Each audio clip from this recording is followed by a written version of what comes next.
Greetings all and welcome to this July of 2025 edition of A Bit of Blue Sky. This Wednesday falls on July 2nd, so I've decided to dedicate this episode to thoughts around the 4th of July and the country that I call home, the United States. I know I have listeners from all over the world, but the majority are from the United States, and everyone around the world is impacted by this country. And so I thought I would talk about it through the lens of, you guessed it, optimism.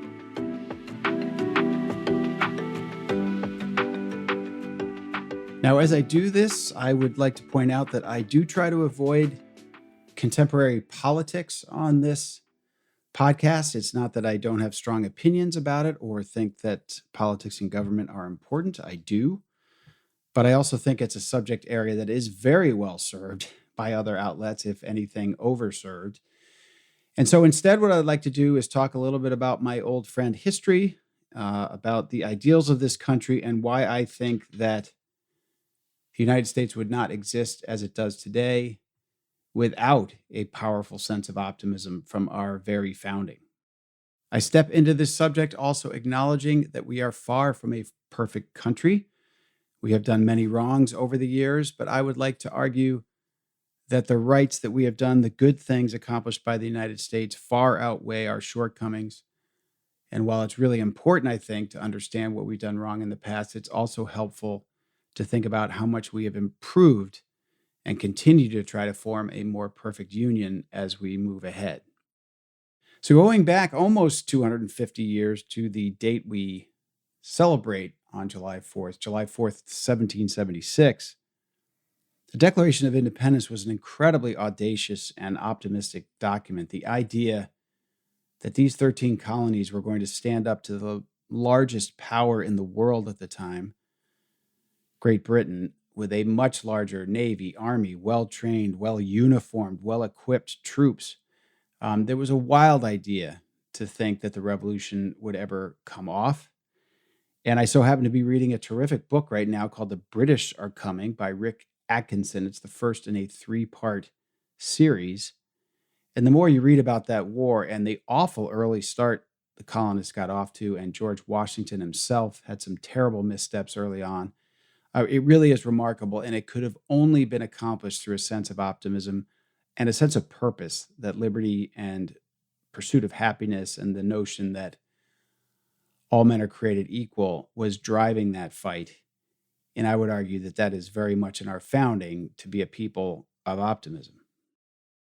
Now, of course, it is more than appropriate to point out here that those words, all men are created equal, explicitly left out women, and were also written by a man, Thomas Jefferson, who himself was a slave owner, who himself fathered children with his slave Sally Hemings, and was a far from perfect, a very flawed man.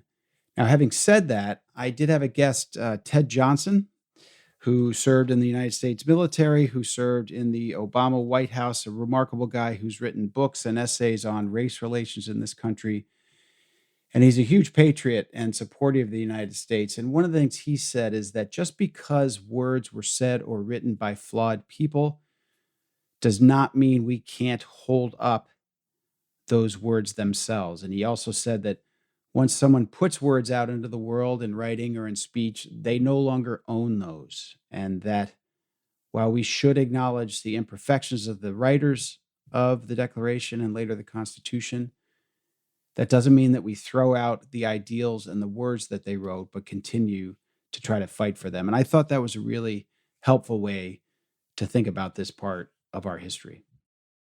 I would also argue that the very idea of democracy is an optimistic thing. It's a belief that people, ordinary citizens, you and I, can form a government to take care of each other's needs. Again, obviously, we haven't always done the best job of that.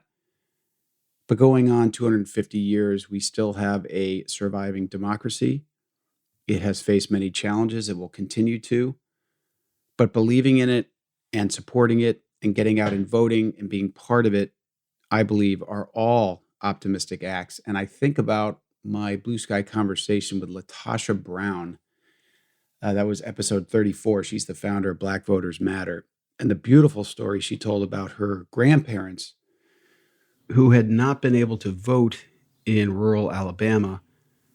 But after they moved to Mobile with Latasha and her family, her grandmother was able to vote, and she put on her Sunday best. As Latasha says, she brought her good pocketbook to go vote and believed in the importance of that incredible opportunity to participate in our democracy. So I think it's something we shouldn't take for granted. And I think we should understand that it's rooted in optimism and stay optimistic that we can continue to support our democracy and continue to thrive.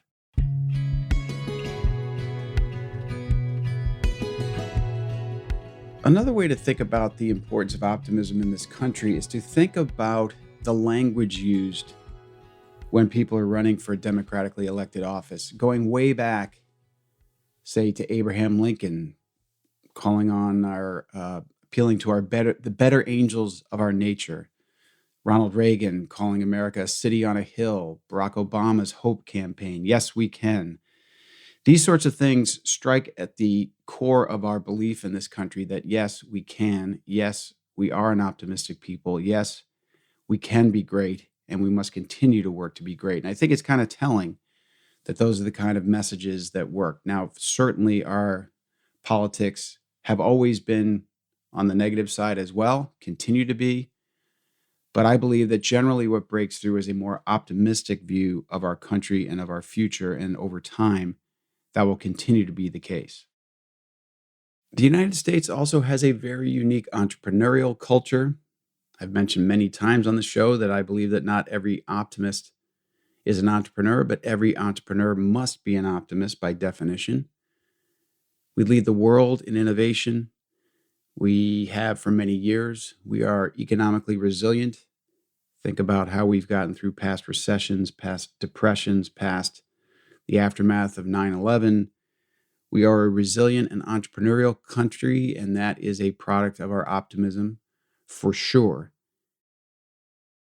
Now, back to where I started. I know that we're releasing this episode during a time of great political turmoil, great uncertainty in the world, lots of things to be concerned about. I know there are people who have left the country or have talked about leaving the country given their view of how grim things are. I would just argue that we've been in similar difficult places before. And while obviously it's anyone's right to leave the country, I also think there's a lot to be said for being here, staying here, seeing this through, continuing to work towards a more perfect union, continuing to emphasize and celebrate what has made this country great, acknowledging our many shortcomings over the years, but again, always working towards a better future. And with that, I know I'm going to be celebrating the 4th of July. It's one of my favorite holidays. I'm a fireworks fan. I'm a sucker for patriotic music. And I hope you'll find a way to celebrate the holiday too. And I hope you will stop and think about what has made this country great, what we all can do as individuals and collectively to continue to keep us on the right path, and to appreciate with great gratitude this incredible country in which we live.